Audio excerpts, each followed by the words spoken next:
Welcome to our Sexual Assault Awareness Month Q&A webinar panel. Today is April 22nd, and we have an amazing group of strong women who will be participating in this webinar and answering questions for the community. We have Stand-Up Plaster Operations Manager, Chivas Mays, Stand-Up Plaster Therapist, Casey Nelson, Medical Director of the BEAR program, Stacy Helliker, survivor and author of the book Victim F, Denise Huskins, and survivor and registered nurse, Karen Drake. My name is Cecilia Mills, and I will be your panel host. We also have two moderators that will be speaking with you guys on the chat, Kayla and Molly. So if you guys have any questions, feel free to direct the questions to the chat, and they will be sending me the questions so I can ask the panel. So I'm going to start some introductions, starting with myself.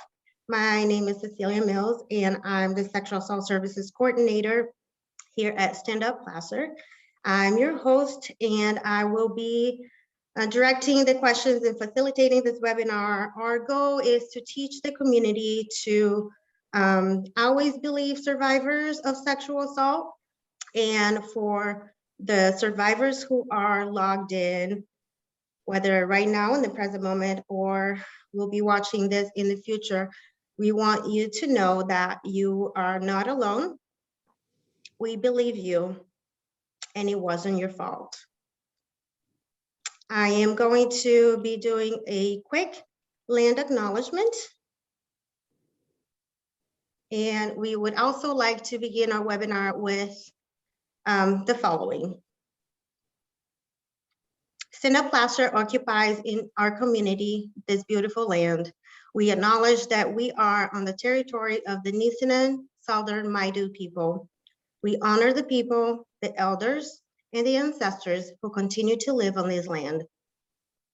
Despite being forcibly removed from it, for their sake and for the sake of the natural systems and their inhabitants, we aim to respect this land on which we are humble visitors. We recognize that this acknowledgement is only the first step in honoring the land we share. It is a call towards further learning and action, not in place of authentic relationships with the local indigenous communities, but rather to assist in amplifying their voices. Learn more about the native land you occupy on nativeland.ca. Now I will turn the time to the panelists. That way each panelist can introduce themselves, their backgrounds, and how they relate to sexual assault awareness. I will turn the time to Chivas Mays. Thank you, Cecilia. Hello, everyone. My name is Chivas Mays, and I am the Operations Manager at Stand Up Placer. I've been with the agency for 10 years, and I relate to sexual assault due to the population that we serve, and I also am a survivor. Thank you. Thank you, Chivas. Casey Nelson. Hi, everyone. I'm Casey Nelson. I'm a therapist here at Stand Up. I have been here 2.5 years, including my traineeship. And I relate to sexual assault awareness, again, because of the population we serve as well. And myself and those that I love that have experienced sexual assault. Thank you, Casey. Stacy Helliker. Hi, my name is Stacy Helliker.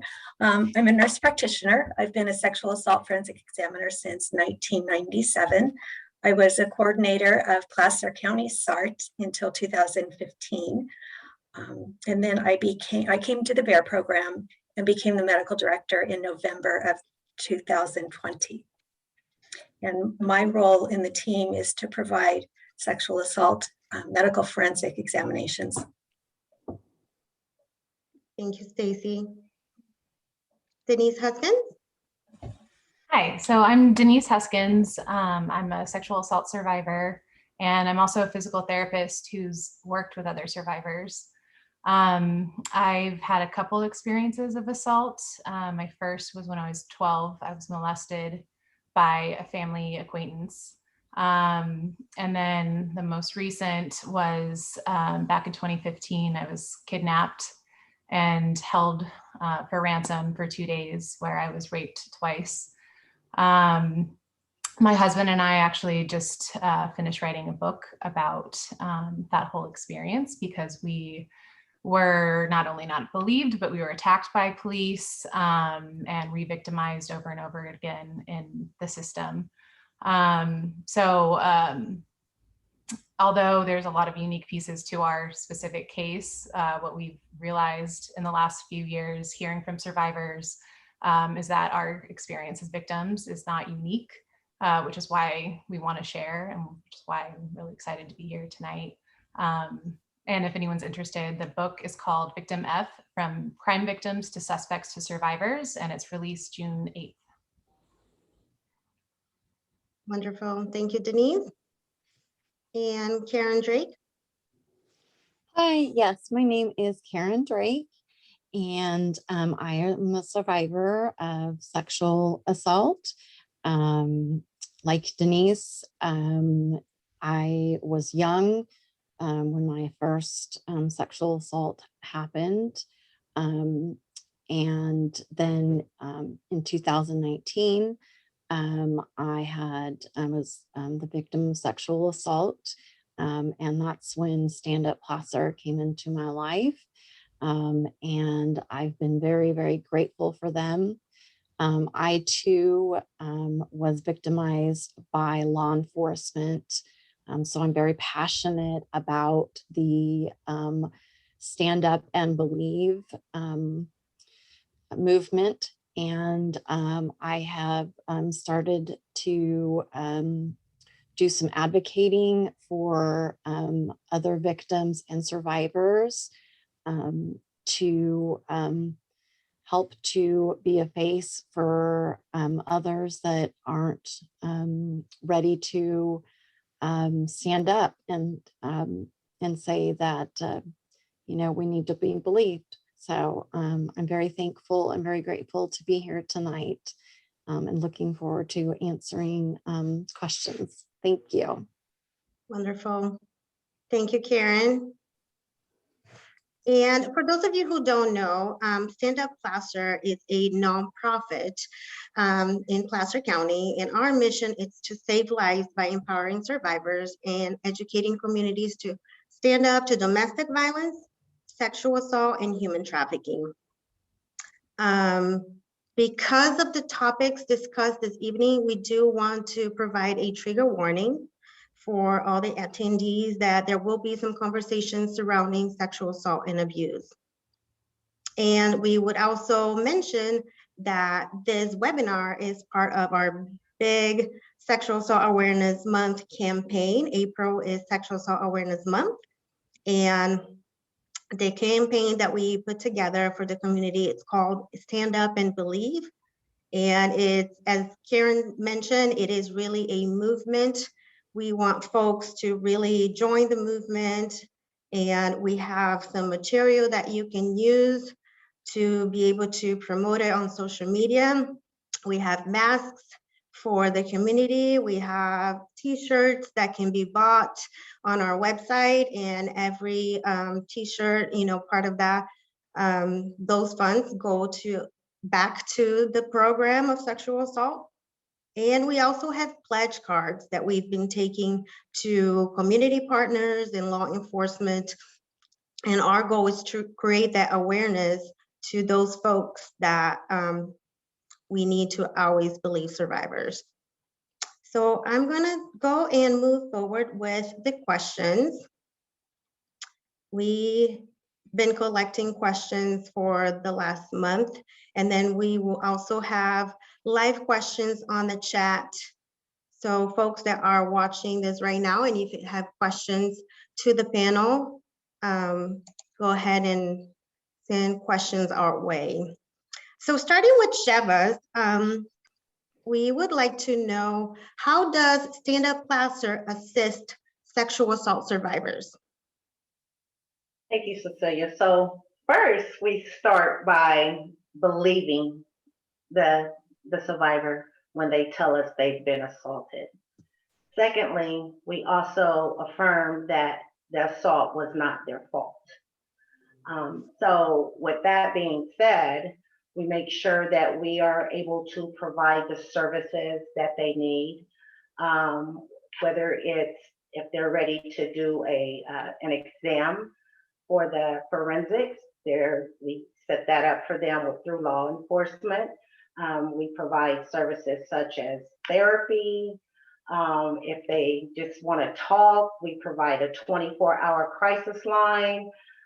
So it's an array of services that we provide for them, but the main thing is we start by believing and letting them know that it's not their fault. And we go from there. Wonderful. And Chivas, how can the community help Stand Up Placer, making sure that those survivors get what they need? Once again, start by believing. You can just be a listener. If someone approaches you and says, hey, I was sexually assaulted, you can get involved by, providing them with our crisis line. If you have an agency or something and you need brochures, we can need to where you would like a presentation regarding our services and sexual assault. We can do that as well, and get involved by, joining not the program, but joining our agency as a volunteer. What better way to serve the community than to give back to the community by becoming a volunteer? And when you're a volunteer, you can provide a lot of services, whether it's like, maybe the peer counseling, working in our thrift store, collecting donations. We are a nonprofit organization, so, putting your money where your mouth is helps a lot. We really depend on donations and monetary donations to be able to provide the services that we do. That's how we keep our door open. Awesome. Thank you so much. Mm-hmm. All right. So we got a lot of questions related to trauma and the brain. I'm going to be addressing them mainly to Casey, but if anyone else on the panel would like to also answer, feel free to do so. So the first question I have here is, why do some survivors have a hard time remembering their assault? Yeah, so memory is related to trauma because of how our brain is kind of set up to function. And that's to keep us alive, right? That's why we call survivors survivors, because they have survived a significant trauma.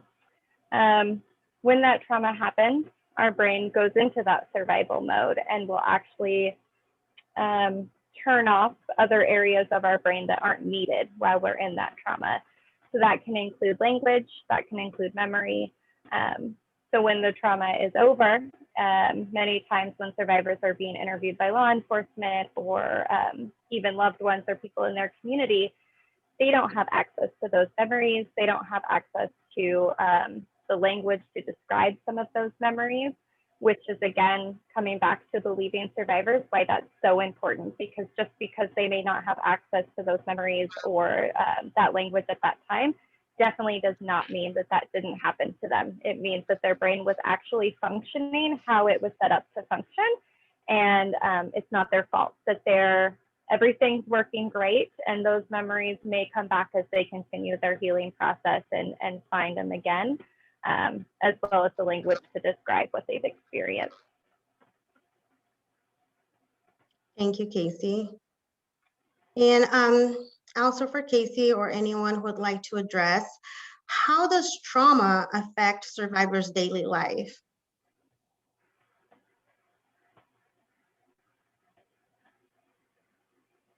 You broke up a little bit. I didn't hear you. How does trauma affect survivors' daily life? Yeah. So again, because of the way that our brain is set up to function with that, when we come out of our trauma, many times our brain hasn't been able to process what's happened to us or what we've experienced. So even though that trauma is in our past, our brain is still functioning with what has happened to them as if it's happening right now. So that can affect every area of someone's life. As far as getting daily activities done can become much more difficult than they were previously, because our brain doesn't know how to process that trauma, that it's still showing up as if it was happening right now. Thank you, Casey. Anyone else would like to say anything? I guess I can just give my personal experience of how it affected my daily life. Of course, it was compounded by everything else, how law enforcement treated me, and it was a very public case. And so there's headlines across the world about it, but even that aside, just trying to get up out of bed every day and just do basic activities of daily living, like showering and brushing my teeth, was like an accomplishment for the day. And there were some days that it felt impossible to do anything. There was a lot of guilt around that, wanting to go back to work, but feeling I didn't have the capacity, and I just was exhausted all the time. But you have to give yourself forgiveness and allow yourself those times to just be however you are in that moment. But living in the moment was very helpful, like finding gratitude and just anything throughout the day. So those are little pieces of my experience. Thank you so much, Denise. That's great perspective. I think for me, it was, a lot of triggering. The smallest thing could trigger something to kind of bring that moment back into play. It could be as much as a smell, it could be something as small as like if, seeing a ironing board or anything. Those little things like that are triggers. I mean, like even to this day, when mine's happened as a very young child. So even to this day, those things can still, affect me at times. So being aware of triggers is very important. Absolutely. Thank you, Chivas, for that. All right. Okay, moving on to the next question.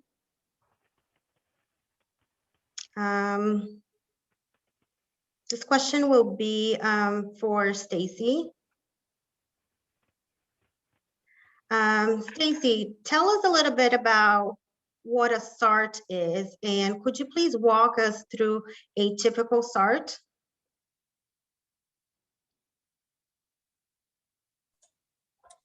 Yes, so SART is actually the sexual assault response team. So the examination that we do as part of the SART is to collect evidence in addition to doing physical exams, et cetera. And I can go into that, but what I wanted to first let people know that they have several options after a sexual assault.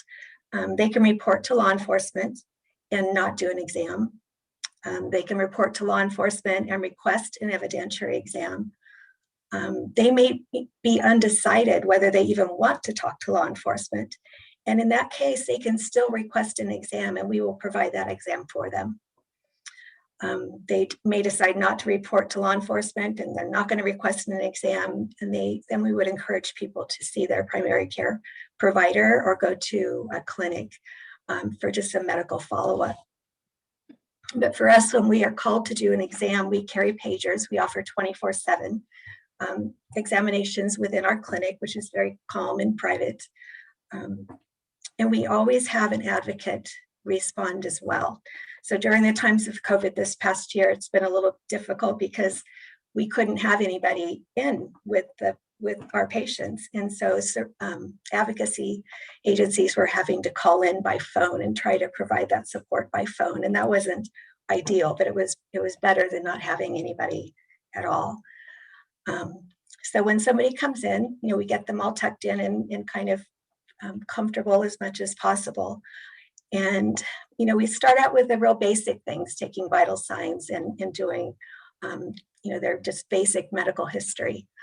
And after that, we obtain a consent. So we explain the examination in detail, and our patients have to provide consent, and we let them know if any or all of this exam is not okay with you. At any point, you let us know, because we will go as slow as you need us to. You can take breaks.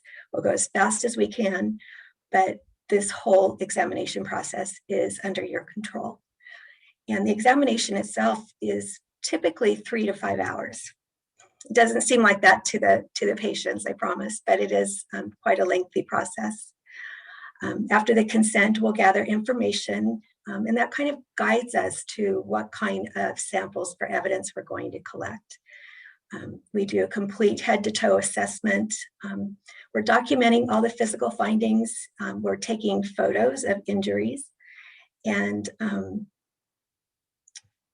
we're doing, depending on the history of the assault, we usually do a pelvic exam, or sometimes anal exams, and we do have both male and female patients. At the very end of the examination, we do offer prevention for STDs and pregnancy, and then we offer recommendations for follow-up, for instance, HIV and syphilis testing in 6 weeks. Wonderful. That's a lot of information, but so important to inform the community that there are options, and like you said, you can take it slow or go as fast as they want, and it's all with consent. Thank you, Stacy. We do have a question for Denise. Denise, what made you want to write a book about your sexual assault journey? Yeah, there was a lot of reasons that we wanted to write the book. A big one for us was initially we weren't able to speak out because there were legal cases pending. And again, it was so public that we kind of had to stand by and watch people discuss the worst moment of our life. But we were certainly inspired in that time as the Me Too movement became more and more prevalent, and people were speaking out, and survivors were speaking out. Anytime I'd see someone speak, I would just get so inspired and empowered. That feeling like I am not alone. There are other people who experience this too. Can be very validating, because there's certainly moments where when you're in it, you just feel lost and you feel like it's impossible. So, if we can kind of pay it forward and share our experience, and if we can connect to other survivors who might still be struggling and might also be still suffering silently, at the very least to let them know that we support them, and their experience is not unique. It's worth it to us. So. Absolutely. And what is the biggest takeaway if a survivor reads your book? What do you think they're gonna take away from your experience? That there's still hope. There can be a light at the end of the tunnel. And in the moment, again, it just can feel impossible. I can't tell you how many times I just felt like I'm never gonna get to the other side, or I would get some improvements and feel like my life would stabilize a little bit, and then something would trigger me and I'd go through this whole PTSD episode of just curling in a ball, shaking and crying and thinking, oh my God, like I'm not getting better, I'm just getting worse. But in time, it does get better. And with the right help and the right support system, you know, we were lucky to have friends and family to turn to, but certainly organizations like this are of huge help. So there is hope. There's yeah. Thank you. Mhm. Speaking of support system, this question, it's mainly for Karen, but any of you can answer as well. Karen, how did Stand Up Plaster help you during your sexual assault journey? And what are some coping mechanisms that you found during your healing process? Yeah, so great question. So Stand Up Placer was I was able to have someone when I went for the sexual assault exam, and that was a great comfort. And I actually could have had someone come in. My experience was I went to my local hospital here in Placer County for my initial wounds and injuries, and then went down. They do the actual sexual assault exams. And I could have had an advocate with me when I was at my local hospital. And looking back, I wish that it was offered to me, but it was the middle of the night and I kind of felt a little guilty about getting someone up, and had law enforcement been a little more encouraging about that, I would have had someone. And then when I did go down for the exam, then they did get someone. And so they were there for that. And then within, I think the next day, I was receiving, phone calls from my advocate, letting me know, that they were there to help me with anything that I needed. They went with me on the second time that I went up to the local law enforcement agency to speak with them and take some pictures. And then just I was displaced from my housing, and so getting myself into a safe place, and then just throughout the process providing counseling and therapy, and then helping with the struggles that I've had with dealing with the assault, and then of not being believed by law enforcement, and kind of being, attacked by them. And so having someone to say, no, we believe you, we know that this happened, we believe you. And so that relationship has just continued, and from coming out of kind of the dark place and coming into a place of light, to where I'm now at a place where I really want to advocate, and I have a lot of passion for that. So, and some of the coping mechanisms that I used was finding people that I could talk to, even if it was not specifically about specific things about what happened, but just how I was feeling. And I had great support in that. The people that did that, just they listened. They didn't try and give advice or, they just were there to listen to me. But for me, I think talking about it was really important and helpful. And now being in a place of advocacy, and really trying to push the I Believe movement. Thank you. We're so grateful for you and for your passion for the advocacy work now, and you're really Thank able you. to turn what happened to you into, it's not about what happened to you, but how you react after. So that makes a huge difference. Right, exactly. Thank you. All right, we have a question from the community for Chivas. Chivas, and any of you can answer after Chivas as well and give your own input. Chivas, what advice would you give somebody who is struggling how to react with those triggers? The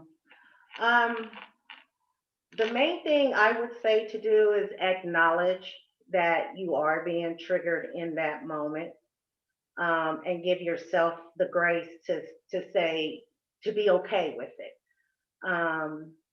Denying the triggers could send you down a rabbit hole that you don't want to be in, but just acknowledging, okay, I'm being triggered right now. Give yourself the talk. It wasn't my fault. There was nothing that I did or nothing that I said to deserve this. And this too shall pass. So it's just those positive affirmations and self-talk. I know that's what gets me through. Hope that answers your question. Yes, wonderful answer. Anyone else on the panel would like to say anything related to triggers? Yeah, I just kind of want to tag on to what Chivas said, but definitely feeling what you're feeling and giving yourself that space and sitting with that, and your emotions are valid and they are real. And just because it's triggering something that has happened in the past doesn't mean what's happening to you in the present isn't important and isn't real. So yes, sit with it, feel it, and move through it. But I love the grace word, right? Give yourself grace. Wonderful. Thank you, Casey. I would also say that you don't know what your triggers may be, and so just again, as Chavez said, giving yourself that grace to just acknowledge the moment, and take time, process it, and and know that usually, I think especially with therapy and counseling, that things like triggers do usually improve, but things can come up throughout a long period of time, and and it's okay, and it doesn't mean that you haven't been able to move past the event, but that event is part of something that happened. So Thank you, Karen. mhm. I just have something to add, at least through my experience as I started feeling more and more triggers. I started to figure out ways when it was happening, recognizing when it was happening, and then coming up with strategies that I knew that would help comfort me.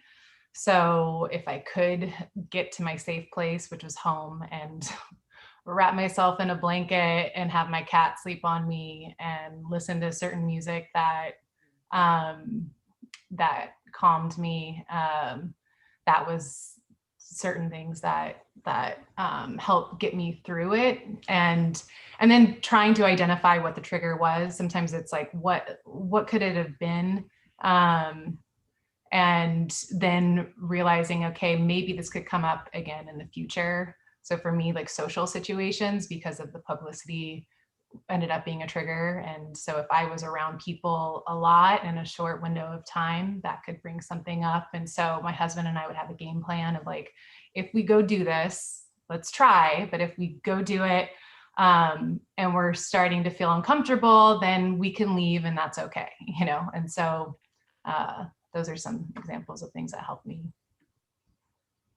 That's great. Thank you, Denise, for adding that. All right. I do have a question for Stacy.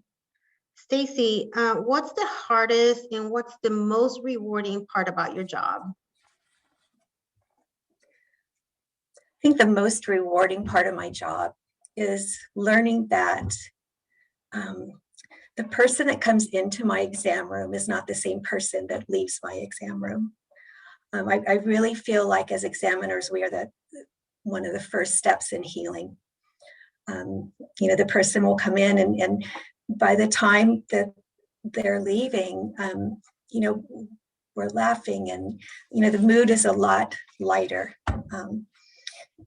That's one of the most rewarding parts of my job. The hardest part are situations such as, you know, in Sacramento, we have a large number of unhoused people. And they're very vulnerable to assault. The hardest part, especially in the, you know, recent, within the last year, I might do an exam for somebody who was assaulted on the street. And despite everybody working really hard to find a place for somebody to go, I mean, maybe they had their ID stolen, which means, and then they can't go to a hotel or motel either without an ID. So it's heartbreaking for me when all the shelters are full and there's nowhere to send people, to send them back onto the street where they were assaulted. So I think there's been so much of that. That's been one of the hardest things for all of us here. Thank you, Stacy. And on the positive side of your job, how could you explain to the public, to the community, how having an advocate makes a difference once the survivor is getting a START exam? Oh my goodness. I love having advocates. I was so excited when Sutter said we can have one person with our patients again. Because I've worked for years with advocates, and I had to laugh at Karen when she said, oh, I didn't want to get them out of bed, or I didn't want to bother them. That is so common. I mean, here we have patients coming in and they've been assaulted, and they're more worried about the advocate having to get out of bed to come in the middle of the night. So our policy has been to, you know, for law enforcement, please don't ask if they want an advocate, because, you know, just like Karen said, they don't want to bother anybody. Or maybe they're worried about the advocates being a stranger, how they don't want somebody there that's a stranger hearing all of this, or being there during the examination. And what they don't realize is that our advocates have been so highly trained. They can give them all the legal resources. They can provide all the creature comforts. You know, as examiners, we're not supposed to be biased. We're supposed to be unbiased scientists, right? And that's very difficult for us. So we rely on our advocates to be able to provide that emotional support. You know, they're there, they know the grounding techniques and coping skills. They can go run and get something to eat and to drink, get a blanket if somebody is cold. We request law enforcement say an advocate will meet you at the clinic.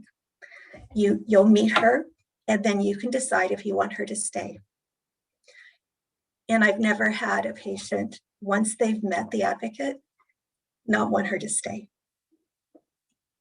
So advocates are amazing.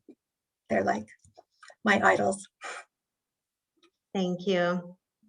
Thank you for answering that. I do have a question for Chivas. Chivas, what is Stand Up Placer's relationship with law enforcement like? And it's a long question, so I'm gonna keep going and then you can answer little by little. Does law enforcement call them as soon as they get the report of sexual assault? So would they call us, or does the hospital will call Stand Up Placer? Could you please explain a little bit how that relationship with law enforcement and Stand Up Placer works? So what happens is there is a phone call from law enforcement that goes to our crisis line. And then they're the ones that authorizes the exam. An advocate is called out to the hospital, making sure that we're responding within like 60 minutes of getting to the hospital. And so, yes, those exams are authorized by law enforcement. And that's, I believe, I mean, it's more of a process than that, but yeah, it goes to law enforcement, then it goes through the examiner, and then we're called, and then we respond, and we show up with, SART bags that has clothing, food, resources, and we're there with them the whole time if they choose for us to be there. And then once the exam is done, we can, either try to get them in a motel if our safe house is full, or we try to get them into the safe house so that they can start receiving services and resources. So yes, we do have a really good working relationship with law enforcement. Thank you. Do you think there is ever any resistance from law enforcement when volunteers or advocates show up to help survivors? I haven't had that experience in the time frame that I have been with Stand Up Placer, but law enforcement is consistently being trained.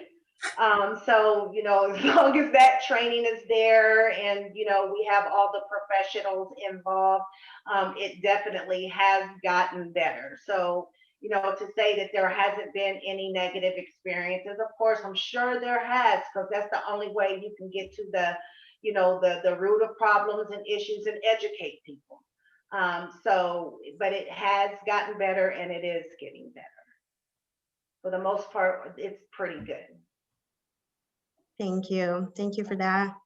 And a question for Casey and anyone who would like to address this question.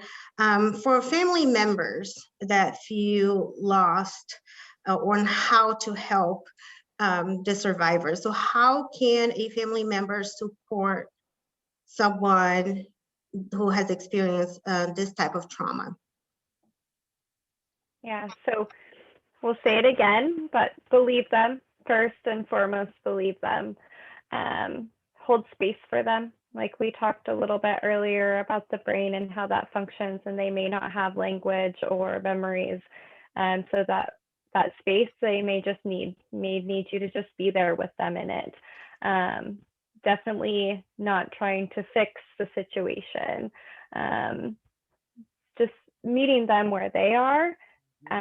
Not being afraid to ask what they need, definitely not feeling like we know where they should be or how they should be handling something, because it is different for everyone. I think it's important to not pressure survivors into what we think may be the right thing for them in that moment, and really just being that kind, loving, supportive person in their life is generally going to make all the difference for them. Thank you.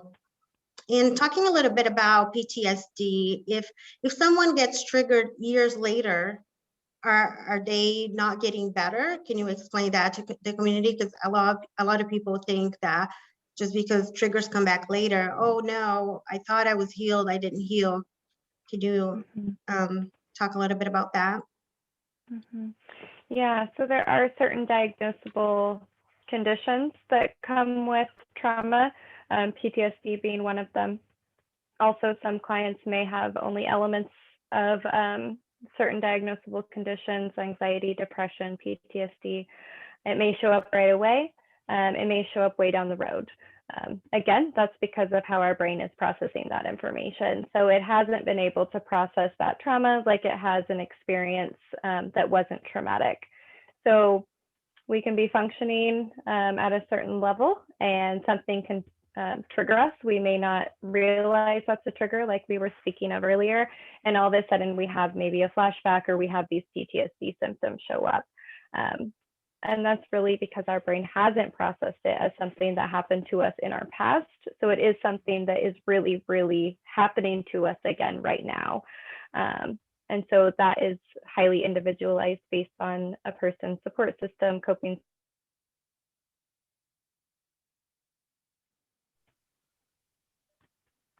Is it okay if I add something to that? Absolutely. Yeah, just thinking again of my experience, it took about 9 months for me to really first feel that level of terror that at the time of the incident, I just completely detached from and couldn't experience it because moment to moment, I needed to stay focused in order to figure out how I was going to live to see the next second. And then even after I was released and police didn't believe us and me, and we were attacked publicly and our lives were just shattered.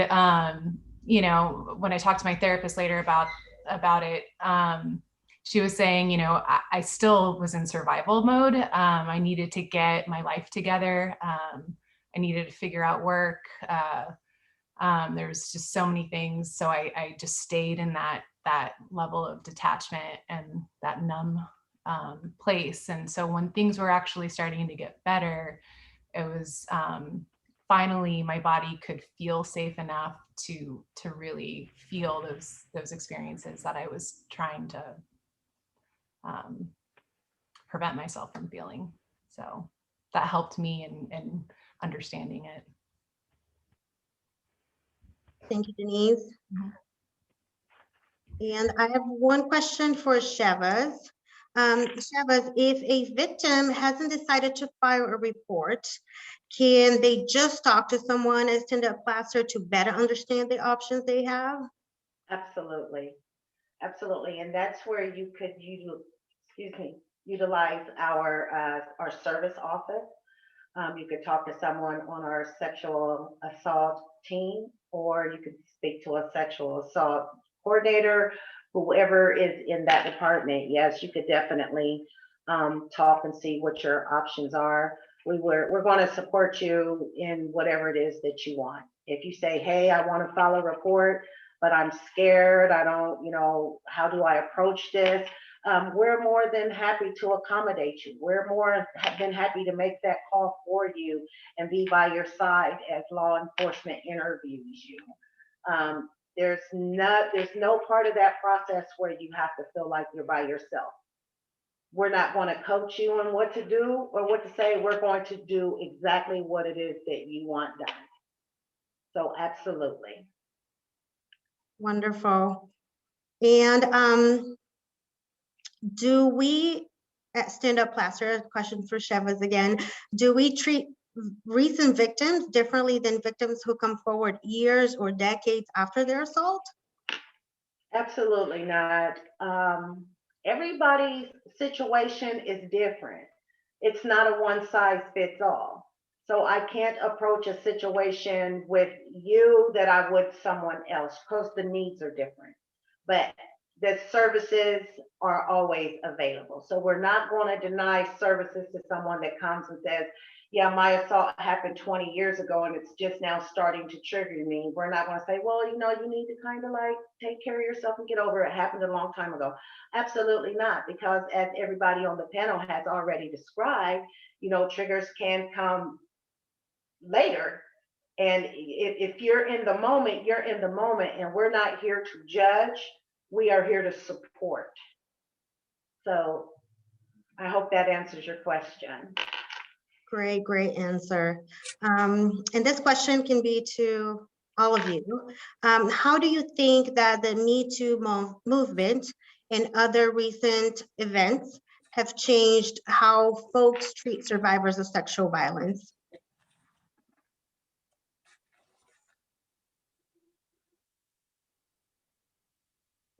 That was kind of a loaded question. Can you read that for me again, please? So the Me Too movement, if you could think before Me Too movement and after Me Too movement, do you think that those events have changed how folks treat survivors, or how survivors are, coming forward a lot more after the Me Too than before? I would say that the Me Too movement, yes, people have, always came forward, but a lot of people had an issue with feeling like they were going to be believed. So I feel like the Me Too movement really gave that space to where people were like, yes, I'm going to break my silence. I'm going to break my silence. And I think it just blazed a trail out of this world. And I think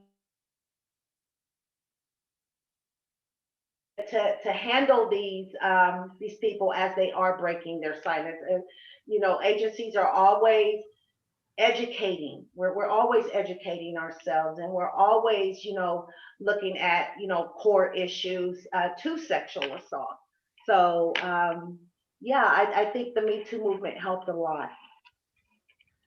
Yeah, I think too that it helps show people how big of an issue it really is.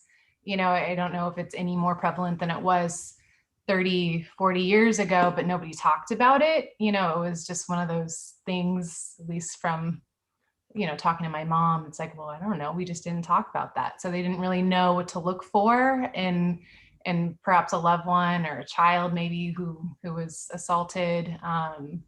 And you just, I don't think it's seen as that common. And now I think people are really realizing, no, it is common. It's a big issue, and we can't change it unless we acknowledge it.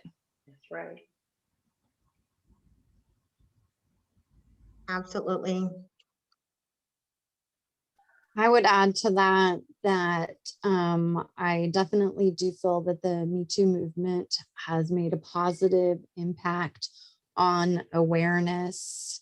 And anytime that you can bring around an awareness to an issue like this, it helps, victims, it helps families and friends. And it and people that have been victimized of sexual assault, it does, I think, give them some more power to feel like I'm not alone, I'm not out there, I can report this and I can help make a difference. And also I think what the Me Too movement has also brought about is the fact that it is common for people to be victimized more than once in their life.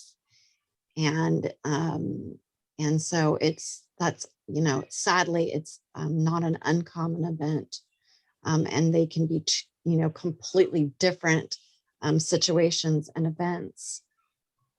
So I definitely do feel that any kind of awareness that can be brought around is important. So I think it was a good thing that happened. Thank you, Karen. The battle's not over, but it was definitely, the beginning of giving survivors a voice and the strength to come forward. All right, I do have a question for Chivas, and this is regarding the court process. So does Stand Up Placer support survivors during the court process? Absolutely. Survivors are allowed to have their advocate accommodate them in court during the whole process. You have people that can help you with your restraining order if that's what you need to do, if you need to talk to an attorney, if you need to go to court. Yes, you absolutely have that support. Like I said before, there's nowhere in the process to where you're just left to figure it out. That is not how Stand Up Placer operates. We are with you from the beginning all the way to the end. And you are the one that decides what that end is going to be. If you're like, well, okay, court is done, things have happened the way they need to happen, but I still need your support. If you want to come to support groups, you can do that. We're never going to tell you that, okay, your services have ended. That's what I love about our agency. It's there. The end is when you decide. So absolutely. And I hope that answers your question. Yes, absolutely. And we have one more question here for Chivas. How does Stand Up Placer support LGBTQ plus survivors? LGBTQ plus survivors, they are supported the same way as anyone else. We do not discriminate. We don't turn anyone away. We do have an LGBTQ community for services that we have. We have a virtual space for our LGBTQ community. We have outreach for our LGBTQ community. So everyone there, everyone receives what they need. It doesn't matter. And we also serve pets. How about that? So if someone is sexually assaulted and they have a little fur baby, that fur baby receives services as well. Fur babies are allowed in our shelter. They're allowed in our service offices. So our pets are our family. So when I say Stand Up Placer serves everyone, I literally mean that. Wonderful. Absolutely. That's great. And question for Casey. Casey, how does sexual assault or abuse as a child impact an individual in adulthood? Like when they become adults and then all that comes back. Can you tell us how does that affect, when it was done to them as a child and how they can cope with that in their adult life? Yeah, so our attachments to others in our life actually start in utero, and especially as soon as we're born. We're creating those attachments and how we relate to other people, how we accept love, how we give love. So when there's a sexual assault or there's an abuse in the early part of our life, it can definitely affect the way that we attach to those around us. When we experience multiple traumas and significant traumas, it can have more detrimental effects on us later. And when we reach adulthood, we may notice we have some struggles in interpersonal relationships, or we have some troubles attaching, or some unhealthy coping skills, which were actually probably very adaptive. And again, those survival instincts early in life. And then now that we're out of that experience, they may be more maladaptive. So it's completely normal to have our early childhood experiences kind of shape how we see the world later. And our neurotransmitters develop in that environment, so the way our brain communicates to each other. But it can also change as we get older. So if we have those healthy support systems, if we reach out to our community, places like Stand Up Placer, where you can get a support team to help you, you can most definitely repair some of those wounds from childhood and reach some of those goals that you may have for yourself now. Wonderful. Thank you, Casey. And then this question is probably for all of you. What pushed you guys to come out about your story? I guess mainly for Karen and Denise, but just to be here tonight, what made you be like, no, I do want to participate in this webinar. I do want to create awareness in the community. For me, I have been around and I've also been involved with law enforcement my entire life. And so my experience in 2019 was very shocking that I wasn't believed. And so for me, I really feel, passionate about trying to make changes so that no other victim has to go through that, so that law enforcement, have the proper skills on how to handle these situations. And sometimes, they have to ask uncomfortable questions. But there are ways that questions can be asked without being accusatory and still getting the same kind of information. So I don't want, going through a sexual assault is difficult and challenging, and it is an assault. And so for me, I don't want anyone to feel powerless in reporting it, in getting help. And so I really want to, be someone that helps to make changes so that victims don't have to go through what I went through and what Denise went through too, and others. I have talked with other women that had gone through similar circumstances. And so, I'm just, I'm the kind of person that has the ability to speak out. And so I feel it's important that I use that to help others. Thank you, Karen. We appreciate you.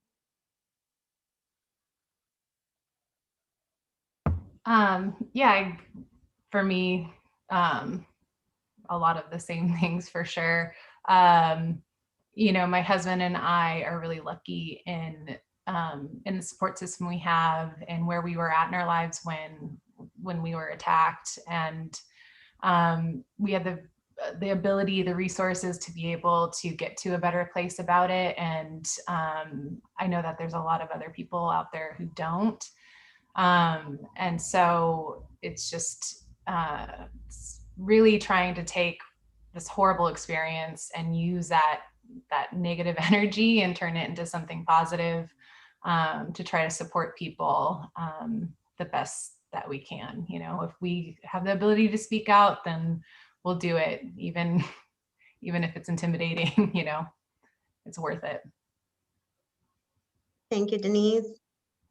We appreciate you. Yes, absolutely.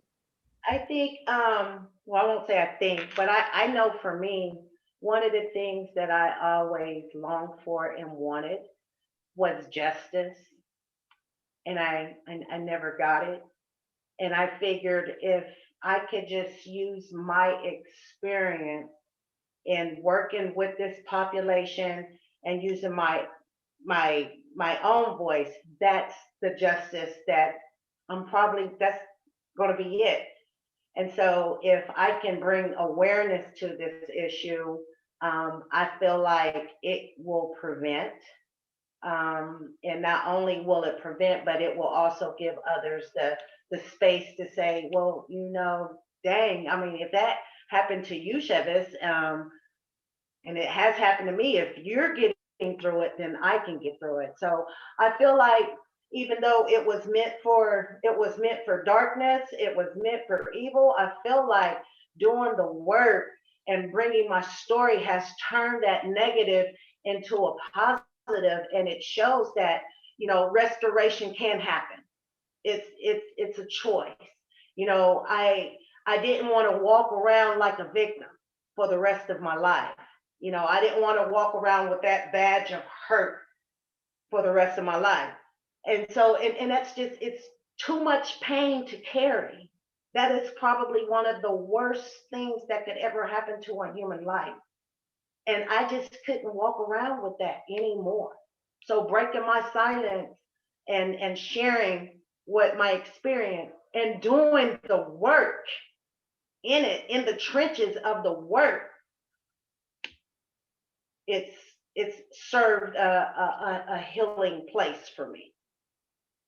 So every day it's still I'm still in the healing process every single day, but it works. Absolutely, Chavez. The healing never ends. And Right. Stacy and Casey, what made you be here tonight? I'm here tonight, hopefully, so survivors know that they're not alone. They don't have to be alone. Having this type of trauma can be so isolating.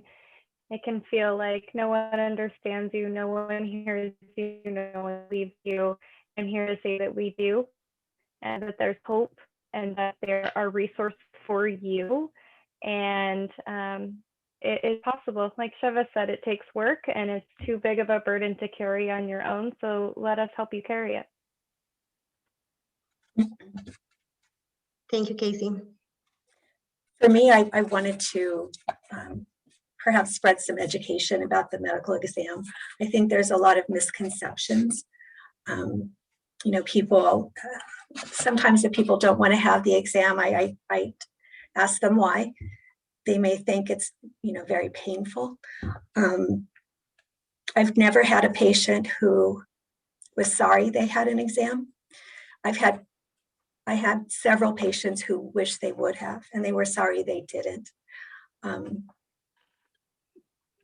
wanted people to know that these examinations are only done by people who are specifically trained.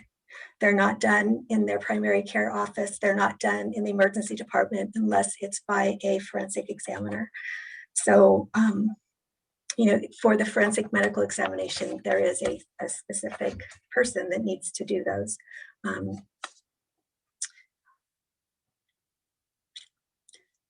think that's all, a lot of education. Thank you so much, Stacy. We really appreciate you being here tonight, educating the community. And we're getting towards the end here, but I really want to talk about consent. What can you guys talk about consent and really educate community, especially the young adults, teenagers, on explaining to the community what consent really is and your experience with it.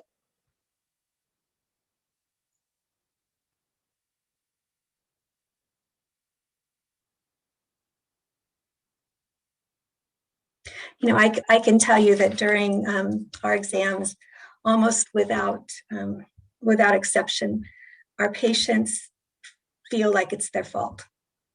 Almost everybody. And it's really tough to try to convince them it wasn't their fault. And so sometimes, it's like, okay, you think you made a bad decision, but he made an illegal one. There you go. And that can help. That's a great point. Great information, Stacy. And the bottom line, no means no. No doesn't mean maybe. No doesn't mean yes. Silence can definitely mean no. So that's just it. That's just all. If the willing participant isn't said, I consent to this, or yes, let's do what we're gonna do, then that can mean no. So don't do it. Like Stacy said, it's illegal. And I think there is a shift as well. It used to be, well, did you ever say no? And now it's, did she ever say yes? There you go. Ooh, I got chills. That's amazing.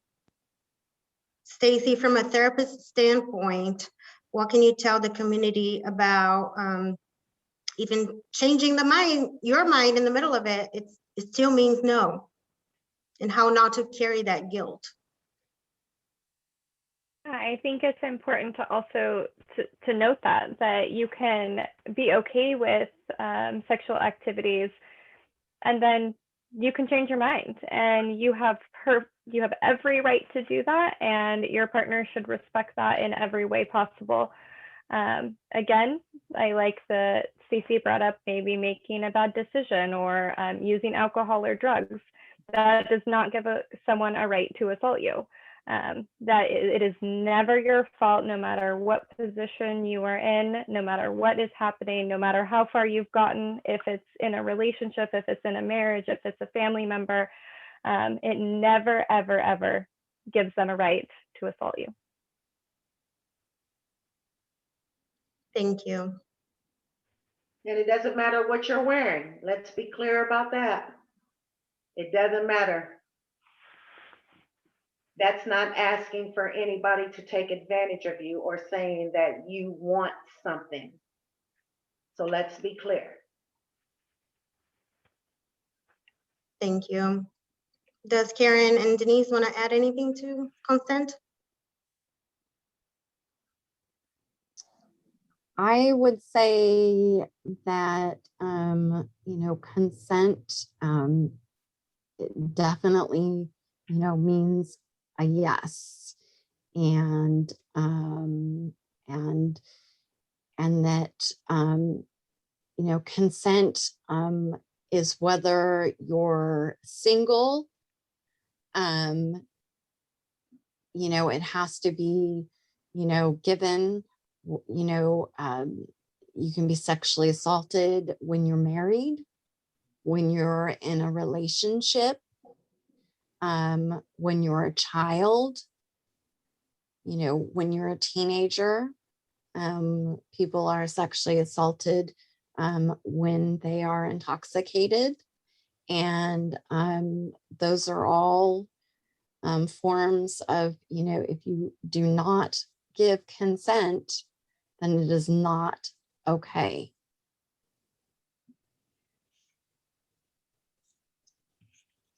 Thank you, Karen.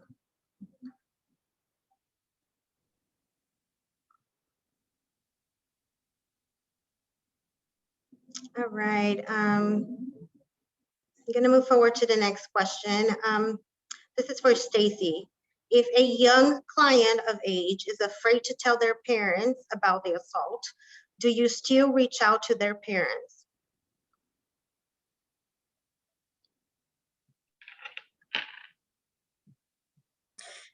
So in the state of California, anybody 12 years old and older has complete control over their reproductive rights. So they consent to their own examination. However, if that person is a minor child, 12 and older, we have to make an attempt to contact the parents. Now, we don't do that though without talking with the patient about that. And the advocates really help with this as well. If the parent is the offender, then no, they don't get to be notified. But otherwise, we have to make an attempt at least to notify the parents. And we try to help the person work that through. Why are you afraid of telling your parents? Is it because you went to a party that you weren't supposed to? Or do you think they're going to blame you? Are you going to get punished? All of those things, we don't just automatically say, I'm telling your parents. We work on that with them. Thank you, Stacey. And Chavez, are the advocates at Stand Up Placer mandated reporters? You froze up. Was that a question for me? Yes. So our advocates at Stand Up Placer mandated reporters? No, our clients have privileged communication. So the only way that you could be a mandated reporter is if you are working with children and that is your job description. So otherwise, we do not do mandated reporting. Can you talk a little bit about confidentiality at Stand Up Placer? Yeah, so the confidentiality is anyone that comes through our agency, unless they have a release of information on file, we do not discuss anything going on with while they're in our agency. So without an ROI, you cannot discuss with your peers. You can't discuss if someone calls a crisis line and says, hey, I understand Victoria is in your safe house, or they made a sexual assault report. We don't confirm or deny. So if that person's name is not on the release of information with exactly what we can discuss, absolutely not. And that even goes like, say, maybe something is subpoenaed. We have staff attorneys that handle that. We don't touch that. So just to be on the safe side, everything is privileged communication for our client. Unless your job description is working directly with children or something like that. You know, that Hope does, answers the question.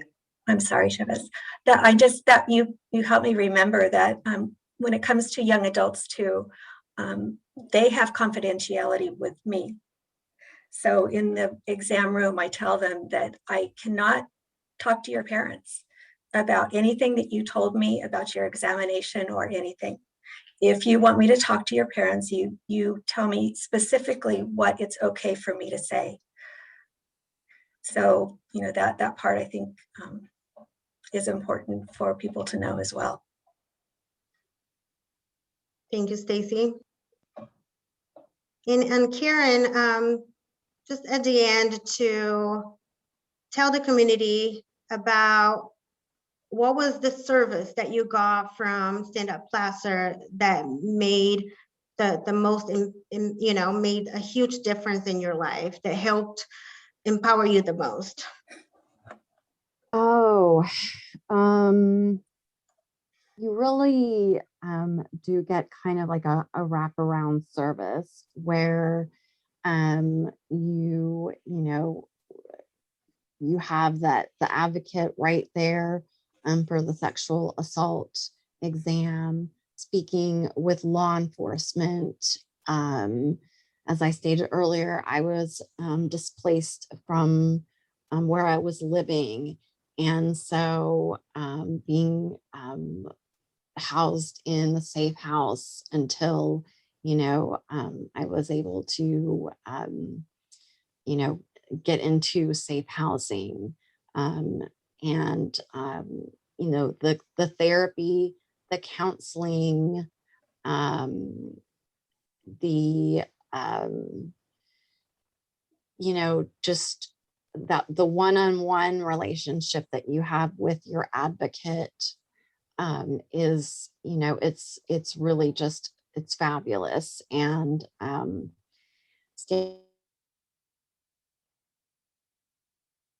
people that have gone through, you know, these situations, and support them with whatever they're able to.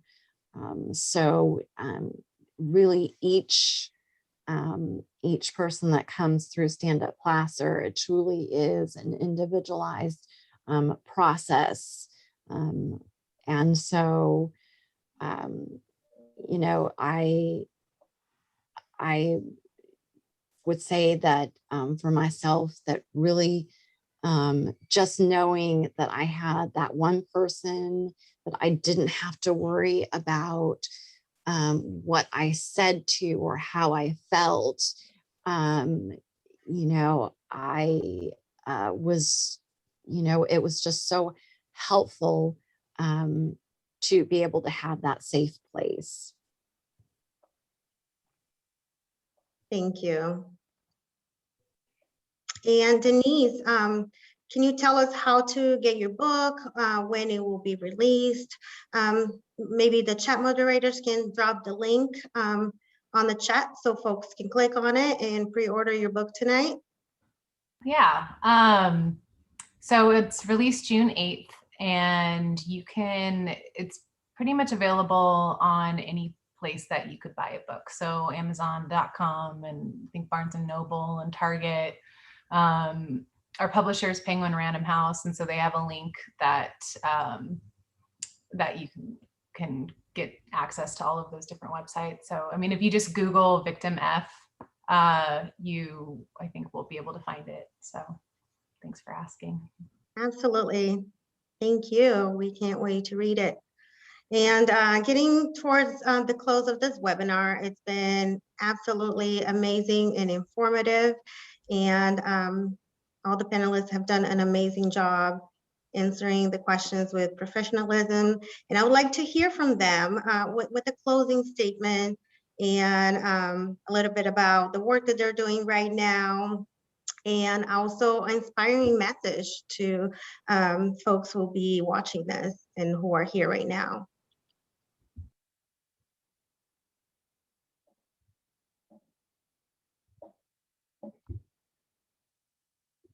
We can start with Chivas. Oh, that's right. Put Chivas on the line, right? So one thing that I would like to say, I can't say it enough, is that, you know, it's not your fault. There is a light at the end of the tunnel if you want it to be. There is healing, there is restoration, and there is definitely support. We at Stand Up Placer, we hear you, we care about you. We know that you deserve to be loved, respected, and most of all, protected. So with that being said, just know you can always contact us at our crisis line at 800-575-5352. If you need therapy, we can get you connected with a therapist. If you need food, clothing, whatever it is your basic needs are, we can assist you with that. You're not alone. And I'm here to tell you, when I say that, I really mean that from my heart. You are not alone. All right. And thank you for tuning in. Thank you so much, Chivas. Absolutely.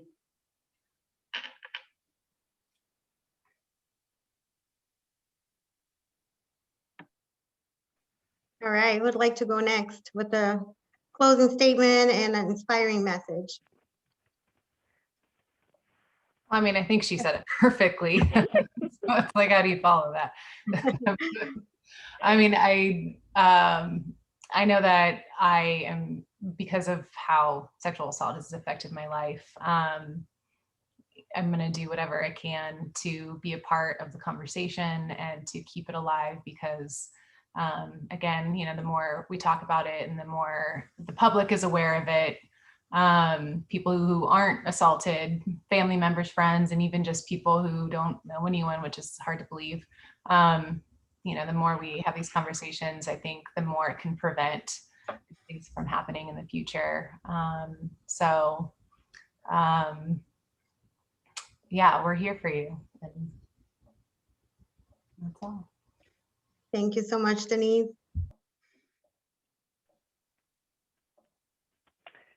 Yeah, I think just to kind of recap everything that we've been talking about is because something has happened to you does not define who you are. You're not alone, and you can heal. And like I said earlier, we will help you carry your burden if it's too heavy. And there is light at the end of the tunnel, as Chivas said, even if you can't even see the tunnel right now. That's where you got to reach out, and we'll help you find it, and we'll get you the support that you need. And there is no shame. There is no shame. There is nothing wrong with you. You are perfect, and don't be afraid to reach out when you need it.